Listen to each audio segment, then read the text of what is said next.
말씀 요한복음 20장 말씀 봅니다.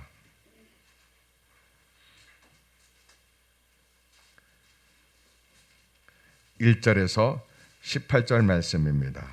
그리고 데살로니가전서 4장 13절에서 18절 말씀 됩니다. 요한복음 20장 1절부터 함께 들으며 보겠습니다. 제 20장. 안식 후 첫날 일찍이 아직 어두울 때에 막달라 마리아가 무덤에 와서 돌이 무덤에서 옮겨진 것을 보고 시몬 베드로와 예수께서 사랑하시던 그 다른 제자에게 달려가서 말하되, 사람들이 주님을 무덤에서 가져다가 어디 두었는지 우리가 알지 못하겠다. 베드로와 그 다른 제자가 나가서 무덤으로 갈새 둘이 같이 다름질하더니 그 다른 제자가 베드로보다 더 빨리 달려가서 먼저 무덤에 이르러 구부려 세마포 놓인 것을 보았으나 들어가지는 아니하였더니 시몬 베드로는 따라와서 무덤에 들어가 보니 세마포가 놓였고 또 머리를 쌌던 수건은 세마포와 함께 놓이지 않고 딴 곳에 쌌던 대로 놓여 있더라. 그때에야 무덤에 먼저 갔던 그 다른 제자도 들어가 보고 믿더라. 그들은 성경에 그가 죽은 자 가운데서 다시 살아나야 하리라 하신 말씀을 아직 알지 못하더라. 이에 두 제자가 자기들의 집으로 돌아가니라. 마리아는 무덤 밖에 서서 울고 있더니 울면서 구부려 무덤 안을 들여다보니 흰옷 입은 두 천사가 예수의 시체니었던 곳에 하나는 머리편에 하나는 발편에 앉았더라. 여자여, 어찌하여 우느냐? 사람들이 내 주님을 옮겨다가 어디 두었는지 내가 알지 못함이다. 이 말을 하고 뒤로 돌이켜 예수께서 서 계신 것을 보았으나 예수이신 줄은 알지 못하더라. 여자여, 어찌하여 울며 누구를 찾느냐? 마리아는 그가 동산지기인 줄 알고 이르되, 주여, 당신이 옮겼거든 어디 두었는지 내게 이루소서. 그리하면 내가 가져가리이다. 마리아야. 마리아가 돌이켜 히브리 말로 라보니, 이는 선생님이라는 말이라. 나를 붙들지 말라. 내가 아직 아버지께로 올라가지 아니하였노라. 너는 내 형제들에게 가서 이르되, 내가 내 아버지 곧 너희 아버지 내 하나님 곧 너희 하나님께로 올라간다 하라. 막달라 마리아가 가서 제자들에게 내가 주를 보았다 하고 또 주께서 자기에게 이렇게 말씀하셨다 이르니라. 아멘. 데살로니가전서 4장 말씀 봅니다.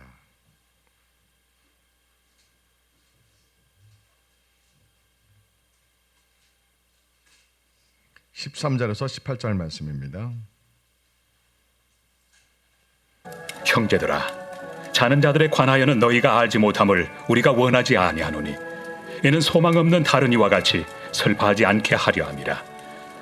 우리가 예수께서 죽으셨다가 다시 살아나심을 믿을진대 이와 같이 예수 안에서 자는 자들도 하나님이 그와 함께 데리고 오시리라. 우리가 주의 말씀으로 너희에게 이것을 말하노니 주께서 강림하실 때까지 우리 살아남아 있는 자도 자는 자보다 결코 앞서지 못하리라. 주께서 호령과 천사장의 소리와 하나님의 나팔 소리로 친히 하늘로부터 강림하시리니 그리스도 안에서 죽은 자들이 먼저 일어나고 그 후에 우리 살아남은 자들도 그들과 함께 구름 속으로 끌어올려 공중에서 주를 영접하게 하시리니 그리하여 우리가 항상 주와 함께 있으리라. 그러므로 이러한 말로 서로 위로하라. 아멘. 자, 오늘 말씀의 제목은 부활의 믿음과 삶은 무엇인가 라는 제목입니다. 우리 모두가 예수님이 부활하신 건 잘 아십니다. 그러면 우리 교회에서 기독교에서 가장 중요한 핵심은 사실 십자가보다 부활이 훨씬 더 중요합니다. 부활이 없다면 십자가는 아무 의미가 없습니다. 그래서 우리의 믿음은 부활의 믿음입니다. 그럼 부활의 믿음은 어떤 믿음이고 그 부활의 믿음이 우리 일상생활에서 어떻게 어떤 능력과 어떤 권세가 나타나는가, 우리가 그 부활의 믿음으로 살고 있는가, 이것이 우리에게 매우 중요합니다. 제가 방배동에서 목회를 하다가 잠실로 교회를 잠실 다시 교회를 개척하는 그러한 때에 시간이 좀 있어서 오늘이 교회에 가서 예배를 드린 적이 있었습니다. 그때 하영종 목사님이 병색에 짙어서 돌아가시기 직전이었습니다. 하영종 목사님의 설교를 제가 뜻밖의 놀라운 말씀을 들었습니다. 하영종 목사님이 무슨 설교를 하셨냐면요, 목사님이 평생 목회하시면서 임종 예배를 많이 드렸는데, 무슨 예배를요? 임종 예배 뭡니까? 생명이 마지막 끝나는 그 순간에 예배를 임종 예배라고 합니다. 어느 교회요? 온누리교회 하영조 목사님이 임종 예배를 평생 목회하면서 참 많이 드렸는데 성도들이 죽는 순간에 예수님과 함께 죽는 사람을 너무 조금 봤다는 겁니다. 충격적인 말씀이에요? 아니에요? 충격적인 말씀이죠.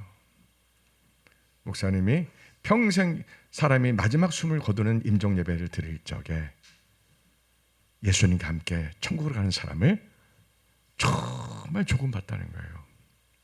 저는 알고 있는 내용이죠. 근데 평상시 하영종 목사님 설교와는 정반대되는 메시지입니다. 하영종 목사님은 지극히 하이퍼 칼비니즘의 구원론자입니다. 그렇기 때문에 하영종 목사님 입에서 그런 말씀이 나온다는 것은 대단히 충격적인, 제 귀를 의심할 정도의 말씀입니다. 제가 직접 들은 거죠. 깜짝 놀랐죠. 저번에 메시지는 저게 아닌데 다 천국 간다고 말해야지 그분의 평상시 설교인데 그분이 이제 돌아가시 직전이죠. 돌아가시 직전에 병색이 짙어서 아마 마지막 유언 형식의 설교를 하시는 과정 중에 있지 않았나 예상됩니다. 참 엄숙한 분위기에서 목사님이 일평생 목회하면서 남긴 정말 말씀이었습니다. 정말 지금도 제 귀를 의심합니다. 어떻게 하이퍼 칼비니즘의 구원론을 갖고 있는 분이 저런 메시지를 전할 수 있을까? 사람은 누구나 죽음 앞에서 진실을 말하는가? 제가 많은 생각이 들었습니다.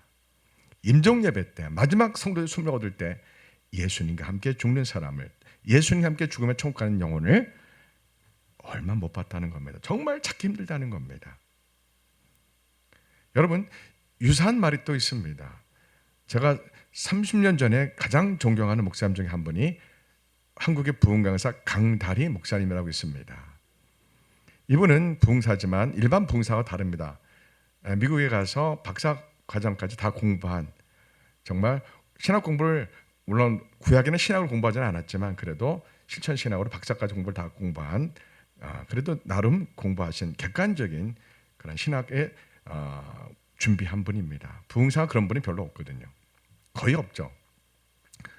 근데 30년 전에 강대리 목사님이 여름에 모 교단, 제가 어느 교단인지 알지만 말하긴 그렇고요. 모 교단, 제 큰 교단이에요. 장로교 중에서요. 그 교단 여전도에 수련을 강사로 가서 하는 걸 제가 직접 들었습니다.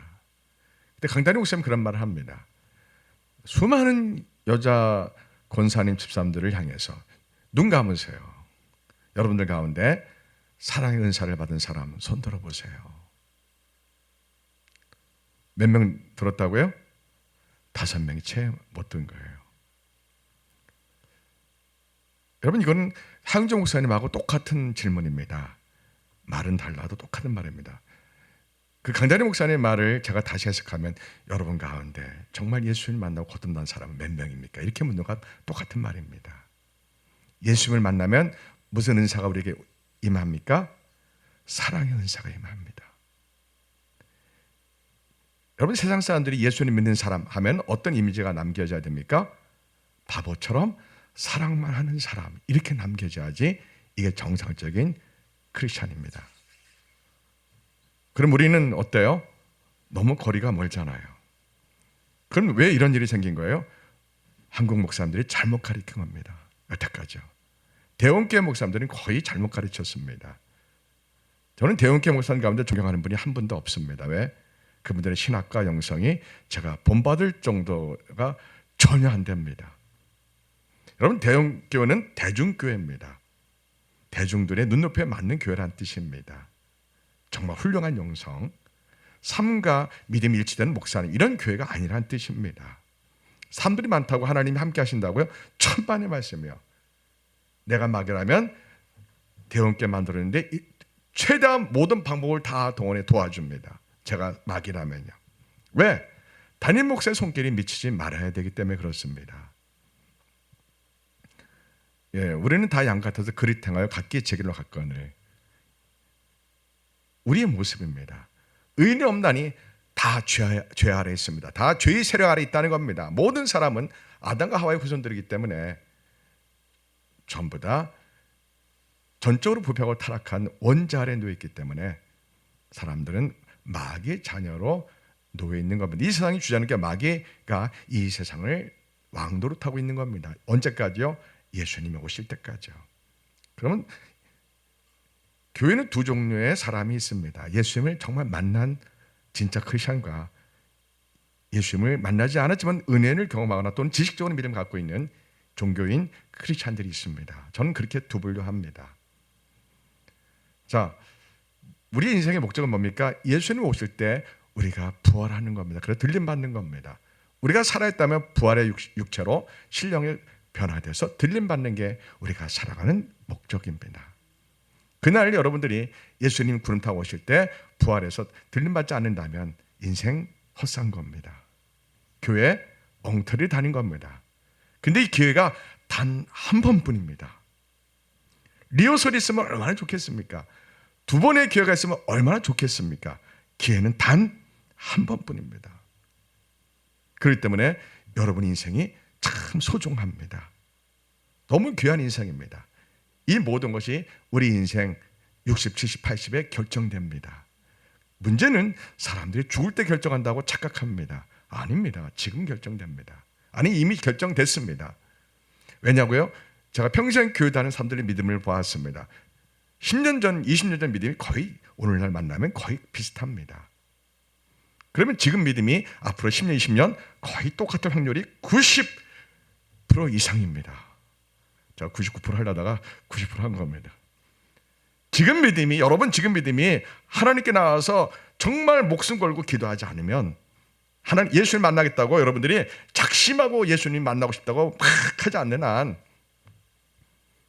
이 지금의 믿음, 지금의 영성이 죽을 때까지 갈 확률이 거의 사실 99%입니다. 우리는 오늘 말씀을 통해서 예수님이 십자가에 죽으시고 사망 권세 깨뜨리고 부활하셨습니다. 무슨 권세를 깨뜨리고요? 사망 권세. 이게 참 중요합니다. 로마서 3장 9절 10절은 무슨 말씀이 있습니까? 모든 사람은 다 죄 아래 있다고 합니다. 죄, 이 죄는 도덕 윤리적인 죄가 아니고 파워 오브 신, 죄의 세력을 말합니다. 마귀의 지배 아래 있다는 겁니다. 사단의 지배 아래 있다는 겁니다. 그래서 사람들은 교회를 다녀도 지독히 자기중심적입니다. 지독히 자기중심적이에요. 예수님 만나면 자기중심에서 이타적인 중심으로 바뀝니다. 다른 사람 중심으로 바뀝니다. 어떤 상황이든 어떠한 순간이든 내 중심이 아니고 다른 사람 중심입니다. 이게 크리스찬의 특징입니다. 네, 소위 평화유지라고 합니다. 나보다는 다른 사람, 나보다는 다른 사람. 아멘. 네, 여러분 별명을 뭘로 해야 돼요? 평화유지군요. 나보다는 다른 사람, 나보다는 항상 다른 사람. 이것이 천국 간 사람의 존재 방식입니다. 따라 나보다는 다른 사람, 나보다는 상처받은 사람 먼저, 나보다는 예수님 만나지 않은 사람 먼저. 이게 참 중요해요. 나보다는 예수님 만나지 않은 사람 먼저. 교회는 목적이 중요하지만 과정도 중요합니다. 한국교회는 목적을 이루기 위해서 수상 방법을 가리지 않았습니다. 특히 가정을 희생시켰습니다. 부모들이 자녀를 돌보지 않고 교회에 올인합니다. 부모들이 남성교회, 여성교회, 성가대, 교사, 선교회, 가정을 돌볼 시간이 없습니다. 그럼 자녀는 누가 돌봐야 돼요? 하나님 해주시겠지. 하나님 해주십니까? 천만의 말씀이에요. 여러분, 유대인들이 이방인 교회를 보면 이해를 못한다고 합니다. 유대인들은 누가 제일 중요합니까? 자녀예요. 자녀가 제일 중요해요. 유대인들은요. 내 믿음을 자녀에게 물려주는 거로 목숨 겁니다. 근데 이방인들은 교회에 올인합니다. 이거 성경을 몰라도 대단히 모르고 교회를 한 겁니다. 우리 선배 목사님 정말 성경 몰라 너무 몰랐습니다. 하나님 중심, 교회 중심, 담임 목사님 중심, 그럼 무조건 망합니다. 어떻게 해야 돼요? 하나님 중심, 교회 중심, 가정 중심, 이렇게 가야 됩니다. 가정이 최우선입니다. 가정이 교회입니다. 가정이 뭐라고요? 교회입니다. 그래서 가정이 뭐를 읽어야 돼요? 부부가 말씀을 늘 읽어야 돼요. 우리 선배 목사님, 제가 어릴 때부터 평생 교회 다녔는데 이거를 가르친 분이 한 번도 못 봤어요. 수많은 목사님들 극동방송 뭐 모든 걸 다 들었어도 우리 선배 목사님 가운데 단 한 명도, 그 어느 유명한 대형교 목사님 부흥 강사도 제가 말한 것을 단 한 명도 외친 분이 없습니다. 그래서 제 눈에는 한국교회가 꽝이다 이겁니다. 순홍털이다 이겁니다. 성경을 교회 성장 중심으로 성경을 해석하고, 교회 성장 중심으로, 교회 건축 중심으로, 교회를 자녀에게 물려줄 중심으로 그렇게 합리화해 왔습니다. 내 아들 아니면 안 된다, 내 사양하면 안 된다. 성경에 그런 말이 있습니까? 없습니다. 물론 저는 교회에서 반대 안 합니다. 하나님께 성도와 목사님이 기도했더니 하나님이 자녀에게 물려준다. 이거는 최고의 축복입니다. 그래 안 그래요? 이건 최고의 축복입니다. 목사와 성도들이 같이 기도했는데 세상에 하나님이 자녀의 교회를 물려주라고 합니다. 담임 목사를 자녀에게 주라고 합니다. 이건 정말 축하할 일이고 기쁜 일입니다. 근데 한국교회가 이건 아니잖아요. 하나님을 성독하는 게 아니라 교회의 어쩔 수 없는 형편과 구조 속에서 아들에게 사기 물려, 이건 죄악입니다. 죄악이요. 이런 모든 것은 왜 이런 일이 생깁니까? 모든 교회와 이 땅의 모든 사람들이 어디 아래 있어요? 예수 모시기 전까지요? 죄의 세력, 사단 세력이 있는데 이것을 교회가 잊어버린다는 겁니다. 예수님이 왜 하나님의 아들이 우주만을 창조할 땐 창조주 우리 예수님이 왜 이 땅에 오실 수밖에 없는 거예요? 이 땅이 아담과 하와의 죄로 말미암아, 아담과 하와가 선악과를 먹은 말미암아, 선악과가 뭐예요? 하나님의 자리를 찬탄하는 겁니다. 하나님처럼 선과 악을 알고서 하나님처럼 심판자 노릇을 하겠다는 겁니다. 어디서부터요?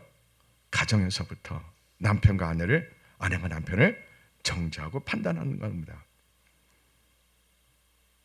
이 사회는 어쩌면 모든 곳에 서로가 서로를 판단하고 정죄하는 세상입니다. 판사만 하는 게 아니고요, 모든 사람이 자기 중심에서 모든 것을 판단하고 정죄하는 죄를 우리는 너무나 자연스럽고 친근감 있게 본능적으로 이 죄를 가장 많이 짓습니다.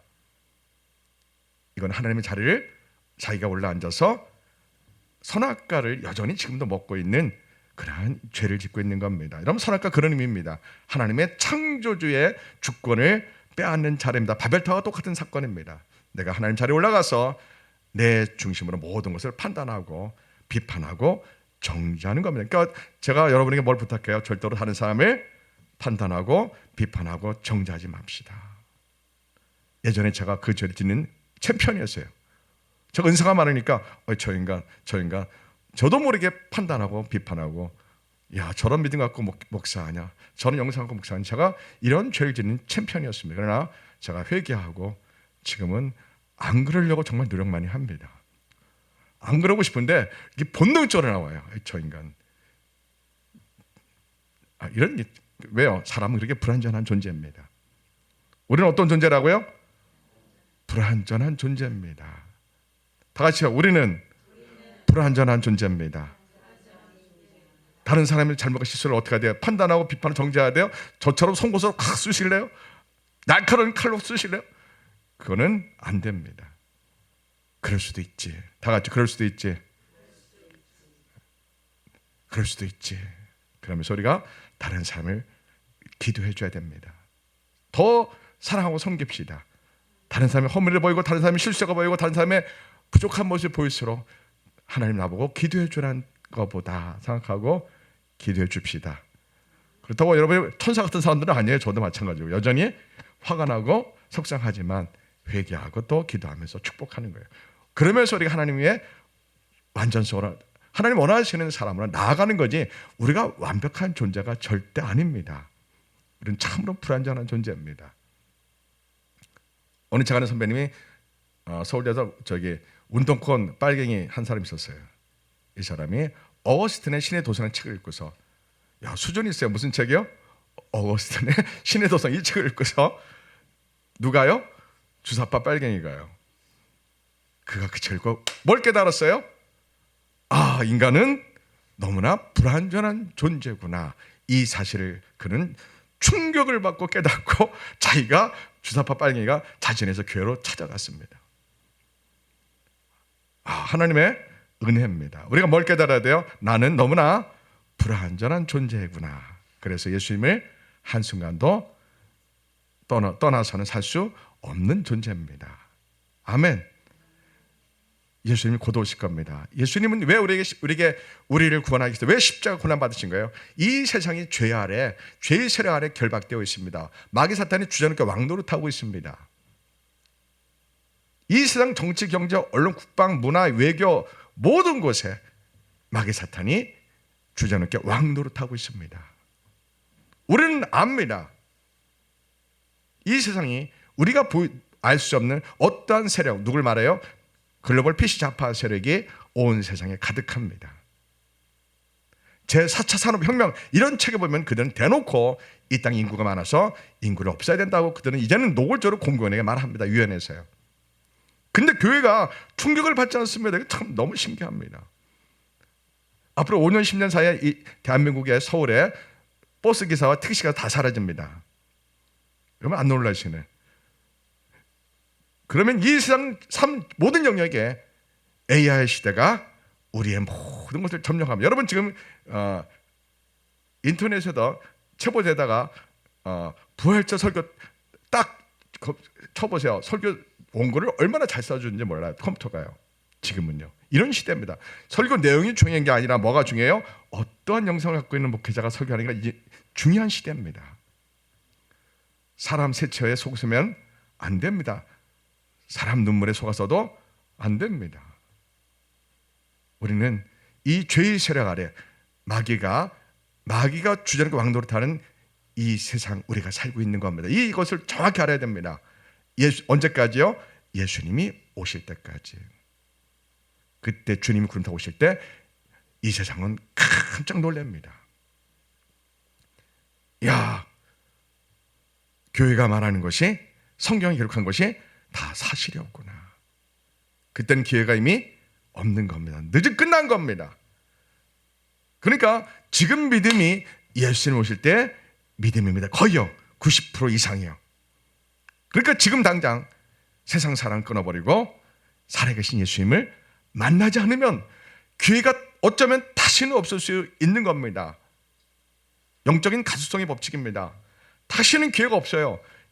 여러분 이걸 어떻게 할 수 있다고요? 아까 하영종 목사님 말했잖아요. 임종 예배를 드렸는데 정말 예수님과 함께 죽는 성도를 만나기가 너무 힘들더라. 오늘 이렇게 성도들이 그걸 알아들었을까요? 제가 그 자리에 앉아서 예배 드리면서 목사님 참 감사합니다. 후배로서 진실한 말씀을 전하시면 감사합니다. 그런데 그거를 처음부터 그렇게 설교를 하셨다면 얼마나 좋았을까요? 너무 늦으셨습니다. 안타깝습니다. 목사님 그 설교를 지금 이 청중들이 깨닫는 사람 아마 몇 명 안 될 겁니다. 목사님 감사합니다만 너무 안타깝습니다. 애초부터 하임정 목사님 그렇게 설교하시지 왜 이제서 하십니까? 제가 속으로 엄청 원망을 했습니다. 왜요? 사람은 누구나 죽음 앞에 진실을 말합니다. 신학과 교리를 초월합니다. 너무 안타까웠습니다. 자, 우리가 지금 뭐를 인정해야 돼요? 예수님 오실 때까지 이 세상은 누가 왕노릇하고 있다고요? 마귀 사탄이 왕노릇합니다. 어떤 부분에서요? 이 땅의 정치, 경제, 언론, 국방, 문화, 외교, 학교, 가정, 예술 모든 곳에 마귀가 주저넘게 왕노릇하며 사람들을 속입니다. 사람들은 자기 만족 제일주의입니다. 자기 행복 제일주의입니다. 자기 성공 제일주의입니다. 자기 중심 제일주의입니다. 자기와 상관없으면 지구가 망한들 뭐 별 신경 안 씁니다. 여러분, 우리는 지금 이런 시대에 살고 있습니다. 이 땅은 여러분 30년 전에 동성애 그 홍모시기가 하는 그 연예인이 말할 때는 저 미친놈 어떻게 저놈이 저렇게 했어 막 본인도 부끄러워서 창피해서 거리를 못 다녔습니다. 근데 지금은 아주 그냥 뭐 버젓이 자기가 동성애 사랑 이야기를 간증합니다. 언론에 나와서요. 이만큼 한 20, 30년 지나자 이 땅이 절대윤리가 상대윤리화되는 이런 시대가 되었습니다. 우리가 대학 때만 해도 추상화 그림을 보면은 어떻게 봤습니까? 그림을 화가가 어떠한 고민과 어떤 아픔과 어떠한 고뇌를 가지고 저 추상화를 표현했을까? 우리는 그렇게 그림을 보았습니다. 그러나 요즘은 그렇게 보면 바보입니다. 요즘은 포스트 모더니즘이라는 그러한 사상적 철학적 사고가 우리에게 이미 다 들어와서 그림 보는 사람 마음대로 해석하는 게 요즘 그림 감상법입니다. 성경도 그럴까 안 그럴까요? 불행하게도 성경도 그럽니다. 이게 참 심각합니다. 성경도 하나님이 성령님이 어떤 의도로 이 말씀을 주셨을까 이렇게 성경을 우리가 기도하며 찾아봐야 되는데 오늘날 설교자 마음대로 해석합니다. 걷다가 평신도 리더 제자 훈련 목장으로 세우는 평신도 리더를 보면 성경을 더 기가 막히게 해석합니다. 그냥 주석책 하나 보고 그냥 그 주석책이 절대적이니까 천만에요. 주석책도 찾는 게 얼마나 많은데요. 지금 우리는 죄의 세력 아래 교회가 놓였다는 사실을 망각하고 있습니다. 교회도 정말 예수님의 십자가 부활의 복음 아래 있는지, 교회가 성도들에게 죄의 세력 아래에서 깨어나라고 벗어나라고 예수님을 십자가 복음을 부활의 복음을 전하지만 여전히 교리적으로 신학적으로 특히 하이퍼칼리니즘의 교리에 얽매여서 자기 입술로 고백하면 다 천국간다고 여기에 그냥 구원이 되었다고 천국간다고 이렇게 확신시켜주는 이건 참 위험합니다. 물론 하이퍼칼리니즘의 구원론 내 입으로 예수 믿는다고 고백하는 사람 가운데 극소수는 천국 갈 수 있습니다. 그러나 95% 이상이 제가 볼 때는 지옥 간다고 확신합니다. 5% 정도는 천국 갈 수 있다고 봐요.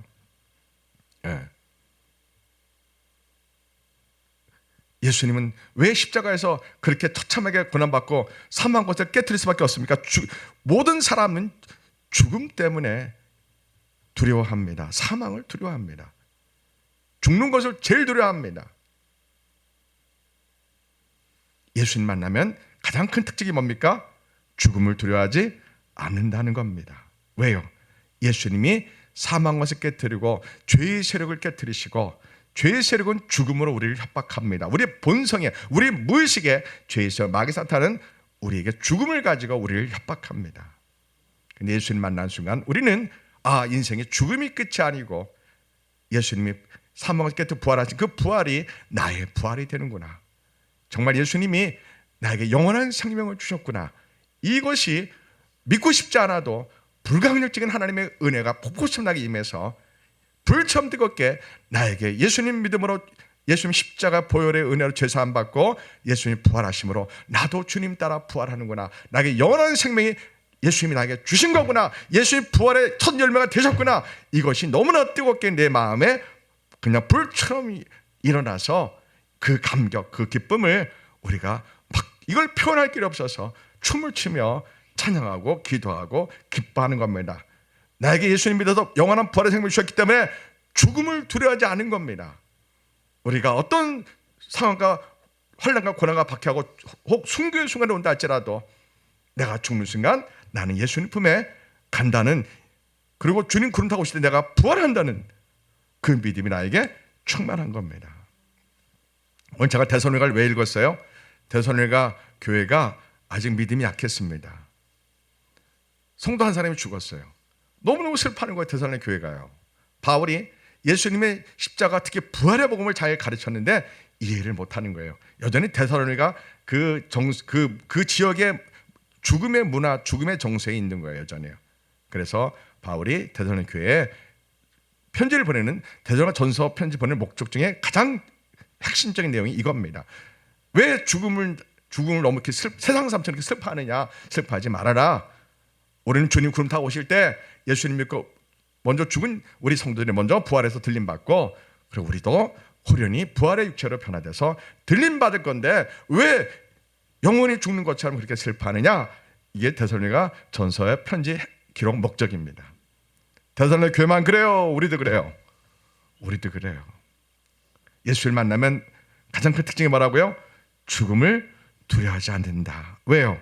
영원한 부활의 생명이 내 것이기 때문에요. 이런 믿음이 있으면 세상이 두려워 안 두려워요? 안 두렵습니다. 사람이 두려워 안 두려워요? 안 두렵습니다. 사람의 말에 상처가 두려워 안 두려워요?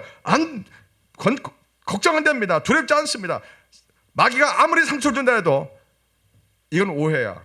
내가 잘못 아는 거야. 아, 그럴 수 있지. 그러면 넘어갑니다. 그 어떤 환경도 돈 한 푼 없어도 문제가 돼야 안 돼요? 안 됩니다. 저는 제가 두 번째 사업하다가 부도 나서 돈이 없는 아주 어려운 생활을, 고난의 세월을 지나봤습니다. 그래서 제가 교회 예배 드릴 때 헌금을 못하는 데가 있었습니다. 헌금을 못하니까 교회 가야 못 가요? 어렵습니다. 헌금위원회 두 분이 서 있고 헌금하면 헌금 못 넣을 때 그냥 지나갈 때 그 아픔은 참 겪어본 사람만 합니다. 교회 갈 수가 있어요, 못 가요? 여러분 참 안타까운 게 있습니다. 한국 교회는요, 돈이 없으면 교회를 못 갑니다. 이게 한국 교회 현실입니다. 부도난 사람, 돈 한 푼도 없는 사람 예배 드리고 싶은데 정말 예배 드리기가 쉽지 않습니다.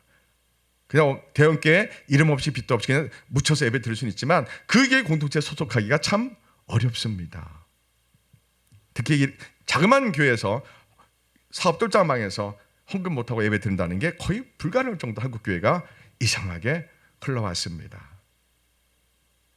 여러분, 우리에게 가장 위대한, 이 땅에서 가장 위대한 일은 뭡니까? 내가 예수님을 믿음으로 예수님의 영원한 부활이 나의 것이 된다는 겁니다. 지식적으로는 압니다. 그러나 이것이 나의 것이 되는 건 별개의 문제입니다. 지식적인 믿음이 예수님을 만나는 것과 완전히 별개입니다. 한국교회는 대부분 종교적인 믿음이고 지식적인 믿음입니다. 교리적인 믿음이고 신학적인 믿음에 갇혀 있습니다. 예수님을 눈물 흘려 만난다면 우리는 이 세상을 사랑하고 싶은 마음이 다 사라집니다. 이 세상 돈, 명예, 권력을 따라 성공하는 그 마음이 다 사라지고 내가 돈이 필요하다면, 내가 명예와 권력이 필요하다면 내가 하나님을 위해서 이것이 필요하다. 이렇게 완전히 바뀝니다. 세계관이요. 그래 안 그래요? 바뀝니다. 여러분의 돈 누가 주시는 거예요? 하나님이 주시는 겁니다. 근데 헌금할 때 뭐만 못한다면 이건 아직 내 믿음이 아직 온전치 못하다는 증거 중에 증거입니다. 그러니까 우리는 내 돈, 명예, 권력, 나의 달란트 이 모든 것이 하나님의 영광을 위해서 예수님의 복음을 위해서 내가 쓰임받겠다. 이것이 나의 모든 것 되어야 됩니다. 왜요? 예수님이 곧 오시기 때문에요. 여러분 기도하면서 묵상해 보세요. 내가 예수님 믿어 내가 사망에 머물지 않고 죽음에 갇혀 있지 않고 내가 다시 살아난다. 예수님 구름 타고 나팔 불 때 내가 다시 부활한다. 아, 죽음도 나를 예수님 사랑해서 빼앗을 수 없구나. 죽음도 나를 하나님의 사랑해서 빼앗을 수 없구나. 이 믿음이 진짜 믿음입니다. 할렐루야. 그래서 손야 목사님이 그런 믿음이라고 말했잖아요. 주희철 목사님이요. 1938년 9월 9일 날 평양에 모든 한국 교단이 다 신사참배했고 마지막 교단이 장로교단이었는데 그때 총회장님이 황 목사님이 그랬죠. 그분이 평양 신궁에 일본 신사 신궁에 절하면서 어떻게 기도했다 그랬어요? 예수님, 저 평양 일본 신사가 하늘에서 번개불을 내서 다 태워버려 주시고 저곳에 교회를 세워주세요. 뭐를 하면서 그렇게 기도했다고요? 신사참배 절하면서요. 여러분 질문할게요. 믿음이에요? 믿음 아니에요? 믿음 아닙니다. 근데 어떤 분이 이렇게 기도했다고요? 그 당시 평양의 총회장님이요. 그러면 왜 명성교회 김상하 목사님, 여의도 순복교 이영훈 목사님, 조영희 목사님, 극동 목사님 김상하 목사님, 백석 총회장님던 장종현 목사님 이런 분들이 왜 WCC에 가서 절하는지 이제 감이 오실 겁니다. 믿음은 목숨과도 바꿀 수 없습니다. 왜요? 예수님이 부활하셨기 때문에요. 예수님이 사망을 깨뜨려 부활하셔서 우리의 모든 죄의 세력부터 우리를 해방시키고 구원해 주셨기 때문에요. 모든 마귀의 세력부터 우리를 구원해 주셨기 때문에 우리가 무엇을 우리를 묶고 있고 우리의 믿음을 뺏어갈 수가 아무도 없습니다. 아멘. 한 가지 전할 말씀이 너무 많은데요. 이 중에 뭘 하나 고를까 제가 지금 고민하고 있습니다. 여러분 1885년경에 미국의 스탠퍼드라는 사람이 있었습니다. 이 사람이 억만장자였습니다. 근데 아들이 외아들 하나뿐이었습니다. 릴랜드 스탠퍼드라는 아들이 있었는데 이 아들이 젊었을 때만 죽습니다. 크리스찬입니다. 스탠퍼드가 크리스찬인데 외아들이 죽습니다. 억만장자입니다. 너무너무 슬프고 괴로워서 절망과 슬픔 속에 나날 살아갑니다. 희망이 없습니다. 믿음이 좋아요, 안 좋아요? 예? 그러다가 어느 날 자녀가 절망 속에 있다가 꿈을 꿉니다. 꿈속에서 아들이 아주 활기차고 예쁘게 아들이 나타나서 아버지에게 말합니다. 아버지, 제가 부활하신 예수님 옆에 있습니다. 이걸 꿈에서 음성을 듣습니다. 그가 깨어납니다. 그가 정신을 바짝 차립니다. 아내 아들이 부활하신 예수님 옆에 있다고. 무슨 예수님이요? 그냥 예수님 아니고요, 부활하신 예수님 옆에 있다고.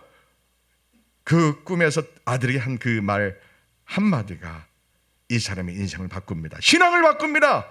무엇을 잃어버렸어요? 부활의 신앙을 잃어버려서 엉망장자와 이 아들이 우상이었던 거예요.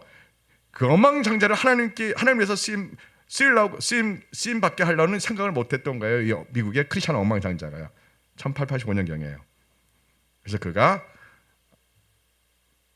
인생이 바뀌고 지옥 갈 사람이 천국 갈 사람으로 바뀝니다. 자기의 전 재산을 청년들을 위해서 써달라고 그가 신학과가 있는 대학을 세웁니다. 그게 캘리포니아주에 있는 스탠퍼드 대학입니다. 단 한마디, 무슨 말이요? 부활하신 예수 옆에 내가 있습니다. 여러분, 우리가 지금 당장 죽는다면 부활하신 예수 옆에 가는 겁니다. 기뻐요, 슬퍼요? 기쁜 일입니다. 제가 늘 반복하는 예화가 있잖아요. 존 웨슬리요.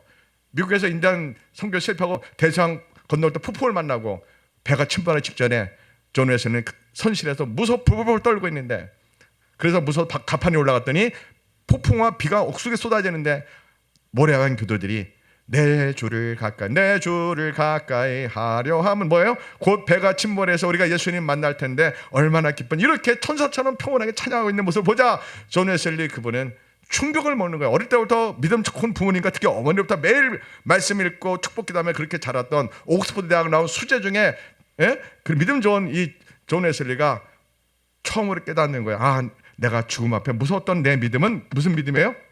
가짜 믿음이구나. 세상적인 믿음이구나.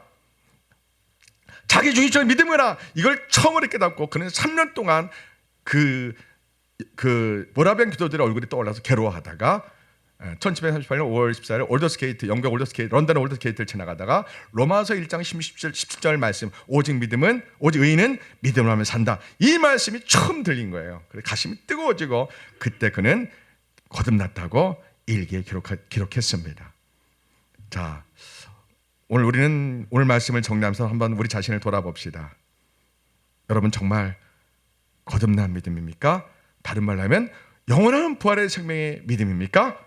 여러분 일상생활이 어떤 위기가 오고 어떤 흔들림이 와도 부활하신 예수의 믿음이 나의 주님, 나는 당장 죽을지라도 내 영혼이 예수님 품에 안기기 때문에, 나는 영원히 살기 때문에, 영생이 나의 것이기 때문에, 부활의 영생이 내 것이기 때문에 나는 이 땅에서 어떤 일을 만나도 나는 이길 수 있다, 승리할 수 있다, 극복할 수 있다, 감사할 수 있다. 내가 원수를 용서하고 사랑할 수 있다. 그것이 나의 정체성이 돼야 됩니다. 나의 믿음이 돼야 됩니다. 자, 부활의 영생 믿음 갖고 있으면 세상이 무서워 안 무서워요? 안 무섭습니다. 사람의 말에 상처받아 안 받아요? 안 받습니다. 어떤 상황에 있어도 어떤 사람이 돼요? 온유하고 겸손하며 다른 사람을 배려하고 예절을 잘 지킵니다. 인사를 잘합니다. 쓰레기를 버리지 않습니다. 사람이 거룩하게 획가닥합니다. 삶 전체가 변화가 일어납니다. 내가 하는 겁니까? 아닙니다. 성령님이 나를 거룩하게 변화시켜 주십니다. 아멘. 놀라운 변화가 일어납니다. 우리가 예수님 만나는 순간 내가 아니에요, 하나님의 사람으로 내가 다시 태어납니다. 이게 믿음입니다. 루터 칼빈 웨슬리는 공통적으로 그렇게 말합니다. 믿음은 새로운 존재 방식의 탄생입니다. 거듭남입니다. 그런 사람은 죽음도 두렵지 않습니다. 그 믿음이 급합니다. 그래서 예수님을 만나지게 가능해요. 지식적은 알지만 예수님 만나지 않으면 이 믿음은 지식에 불과해요. 그래서 예수님을 인격적으로 만나서 눈물을 흘리며 만나서 내 삶의 모든 것, 내 상품이 부활의 영생의 믿음을 가진 사람으로서 거룩하게 내 삶 전체가 성령님에 의해서 새롭게 변화되어서 다시 탄생된다. 이것이 믿음입니다. 아멘. 그러면 우리가 살만합니다. 아니요, 살만한 게 아니라 참 행복이 있습니다. 참 하나님의 사람이 됩니다. 착한 사람이 됩니다. 예절이 바른 사람이 되고 다른 사람을 아주 배려하고 정말 젠틀한 사람이 됩니다. 그게 크리스찬입니다. 여러분, 그런 크리스찬 되고 싶지 않습니까? 원래 우리가 그 모습인데 죄로 말미암아 우리가 타락해서 이 모습이 된 거예요. 그래서 우리는 오늘 부활하신 예수님 이 말씀을 붙들고 성령님 정말 내 마음에 영원한 부활의 생명이 나의 것이 되어서 이 부활의 영원한 생명이 내 마음에서 평화와 기쁨과 감격과 원수 사랑과 그리고 예수님 그렇다고 오신 그날을 소망하며 어떤 순간에도 믿음을 내가 배교하지 않는 믿음을 가지며 어떤 환난의 시대가 와도 짐승의 융표를 받지 않고 순교의 순간 온다 할지라도 짐승의 표를 받지 않고 나는 크리스찬이라고 우리를 잡아 예수 믿는 이유 하나 때문에 우리를 잡고 옥에 가두고 때리고 돌을 던지고 죽인다 할지라도 나는 크리스찬이다라고 스데반처럼 그렇게 갖는 믿음이 부활의 영생의 믿음입니다. 이것이 우리의 능력입니다. 우리의 권세입니다. 우리의 자랑입니다. 이것이 곧 우리의 모든 것 됩니다. 여러분, 예수님 만든 부활의 영생의 믿음이 내 것이라 되는, 정말 뜨겁게 내 것이 되는 순간 우리는 너무나 감격해서 눈물이 펑펑펑 흐릅니다. 그래서 어떤 환경도 어떤 상처도 우리가 감사로 바뀌는 기적이 일어납니다. 아멘. 기도하겠습니다. 예수님, 부활의 믿음과 부활의 믿음의 삶이 무엇인지 이종이 말씀을 전했습니다. 우리 성도들이 예수님 부활이 나에게 가장 큰 축복의 사실을 깨닫게 해주세요. 하나님, 부활하신 예수님 만나서 이 땅에 내가 받았던 상처, 아픔, 슬픔, 육신의 질병 모든 것에서 우리가 구원 얻고 해방되고 치유되기 원합니다. 나에게 부활하신 예수님이 나의 주님, 영원한 생명 주신 이 은혜를 인하여, 이 믿음을 인하여 우리가 불완전하고 죄 많은 이 세상에서 이 영생의 부활의 믿음으로 승리하게 하소서. 원수를 용서하고 사랑하게 하소서. 하나님, 사람을 두려워하지 않게 하소서. 불같은 믿음을 우리에게 주옵소서. 예수님 이름으로 기도합니다. 아멘.